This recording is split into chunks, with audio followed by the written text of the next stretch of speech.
ঝিঙ্গা ভাজি করব। আমি সুন্দরভাবে পাতলা পাতলা করে কাইটে নিয়েছি, কাইটা পরিষ্কার করে নিয়েছি।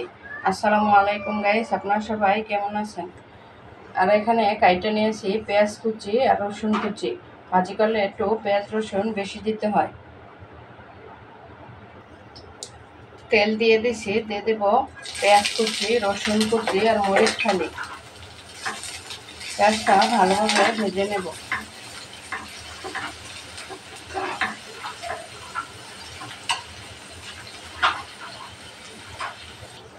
সামান্য একটু লবণ কুচি দিয়ে দেব, তাহলে পেঁয়াজটা তাড়াতাড়ি ভাজা হবে।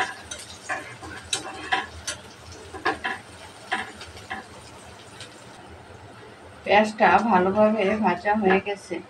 ভাজি করলে পেঁয়াজটা সুন্দরভাবে ভেজে নিলে ভাজি মজা হয়। দিয়ে দেব ঝিঙ্গা,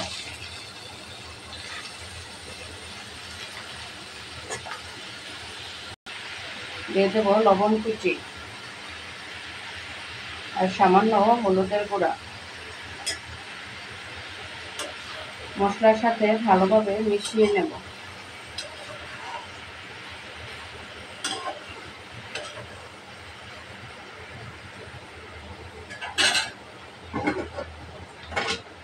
ঢাকনা দিয়ে ঢেকে দেব সিদ্ধ হওয়ার জন্য। একটু নাড়াচাড়া করে নেব, নিচে যেন লেগে না যায়। আর ঝিঙ্গা ভাজি করলে পানি দিতে হয় না, এটা থেকে যে পানি বের হবে ওই পানিতেই সিদ্ধ হয়ে যাবে।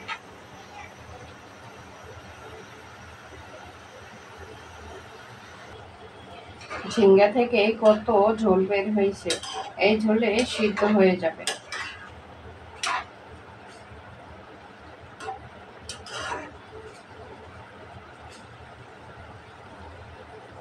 দিয়ে দেব বিলাতি ধনিয়া পাতা। এই ধনিয়া পাতাটা আগে দিলাম, এটা একটু শক্ত থাকে, তাই সিদ্ধ হওয়ার জন্য আগেই দিয়ে দিচ্ছি। ধনিয়া পাতাটা দিলে ভাজিটা অনেক সুন্দর একটা স্মেল বের হবে ভাজিটা থেকে।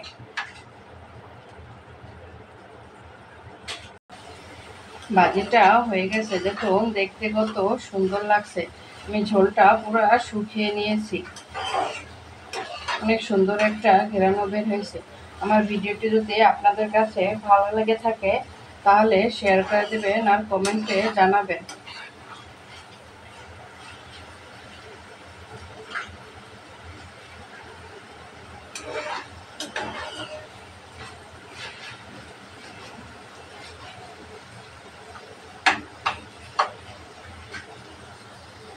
আল্লাহ হাফেজ।